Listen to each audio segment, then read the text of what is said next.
जोश तो पूरा बरकरार है, दिल बेकरार है मेरे क्राउन एम्बेसडर बनने के लिए, क्योंकि डॉक्टर लिम ने ये कितना अच्छा प्लेटफॉर्म हमें दिया है कि इस पे हर कोई राजा बन सकता है।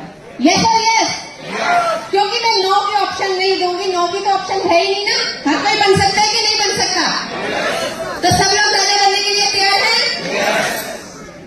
पर जैसे कि भरत जी ने भी कहा कि आज जो हमारे सितारे हैं वो जमीन पर आ चुके हैं, उन सितारों के ऊपर रोशनी किस चीज की है, चमक किस चीज की है बताएंगे? डीएक्सन कोहिनूर की। किस चीज की? उस कोहिनूर की चमक नहीं तो चमक रही है या नहीं? तो आज इस कोहिनूर में कि हमें पहचान कैसे करनी है और हम उसे किस तरह से छोड़ देते हैं, किस तरह से हम उसको नहीं पहचान पाते, तो मैं एक छोटी सी स्टोरी के माध्यम से आपको बताना चाहूंगी। सुनना चाहेंगे? क्योंकि स्टोरी क्या होती है, सबको अच्छी लगती है कि नहीं लगती? और स्टोरी हमेशा हमें याद भी रहती है, याद रहती है ना? रहती है कि नहीं? क्या बात, आपको अपने बचपन की स्टोरी नहीं याद है? याद है ना? तो आज फिर एक स्टोरी सुनते हैं कि ये डीएक्सन रूपी जो कोहिनूर है हमें किस तरह से मिलता है, किस तरह से लोग छोड़ देते हैं, किस तरह से लोग पहचान लेते हैं, और इसमें आपकी कैटेगरी क्या है?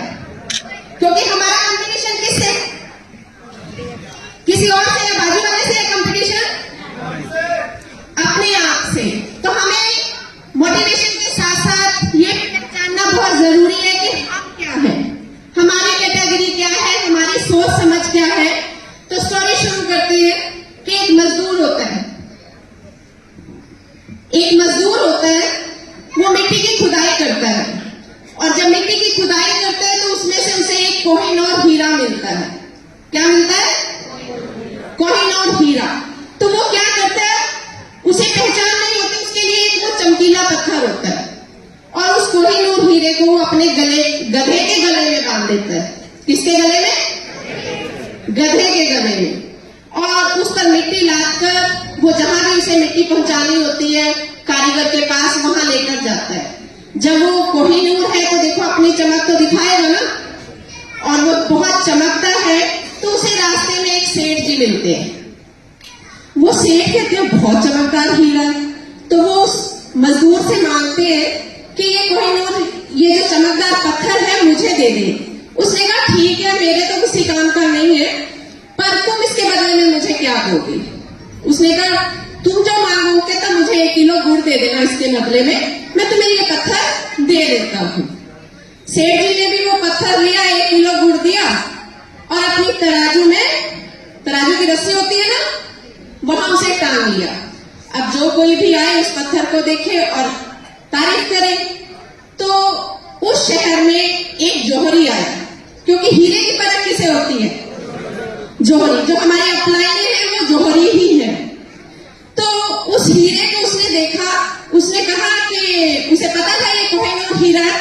उसने सेठ जी से कहा कि ये पत्थर मुझे दे दे।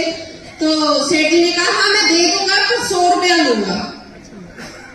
अब जौहरी थोड़ा कंजूस था, थोड़ा नासमझ था। उसने क्या किया कि वो अड़ गया वहां। उसने कहा नहीं मैं 80 रुपया दूंगा, मैं 100 नहीं दूंगा इसका।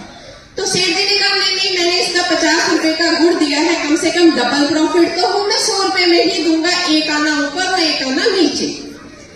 तो जौहरी ने सोचा, ज्यादा कई बार क्या होता है ना कि कुछ लोग बहुत ज्यादा सियाने होते हैं, और ज्यादा सियाने क्या होते हैं, वो भी मार खा जाते हैं। तो उसने जौहरी ने सोचा कोई बात नहीं, मैं इसे आज मना कर देता हूं, और कल जब आऊंगा तो 80 रुपए में ये मुझे दे देगा।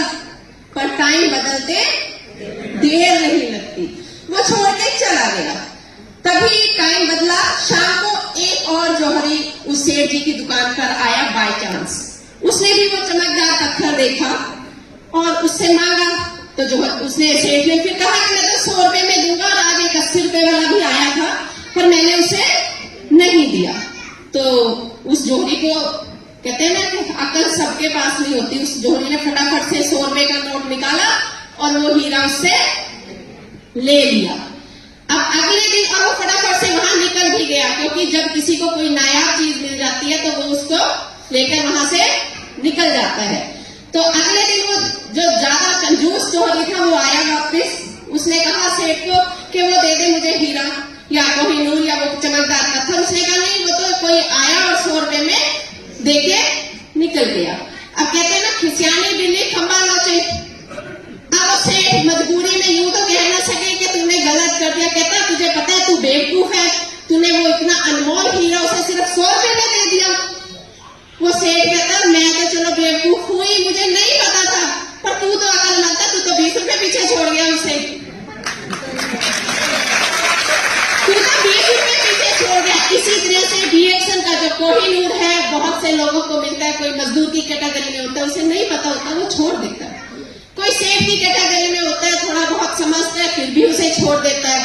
पर कुछ जो ज्यादा एक्टिव फर्स्ट कैटेगरी जो उस जोहरी की थी, कंजूस वाले की, कि वो क्या कहते हैं, प्रोडक्ट बहुत महंगा है, इसमें पैसा नहीं आता। उसे पता है कि इसमें ये हीरा है, पर फिर भी वो इस सब चीजों को देख के इग्नोर करके अपने ईगो में ही रह जाता है। कि जैसे उस जोहरी से मैं कंपेयर करूंगी कि जो लोग इस रिकॉग्निशन को नाइट को देखते भी हैं और फिर भी कुछ अचीव नहीं करते, कमियां निकालते हैं, तो वो जोहरी वो होते हैं। और जो आज हमारे अचीवर्स थे, हमारे सितारे थे, उन्होंने उस वाइज जोहरी की तरह उस कोहिनूर हीरे को लिया, उसे समझा और आज सितारों की तरह उस कोहिनूर हीरे की चमक में चमकते रहे। तो आप कौन सी कैटेगरी की है जान लीजिएगा, क्योंकि कैटेगरी जाननी बहुत जरूरी है और वही आपको आगे तक लेकर आती है। So thank you, thank you.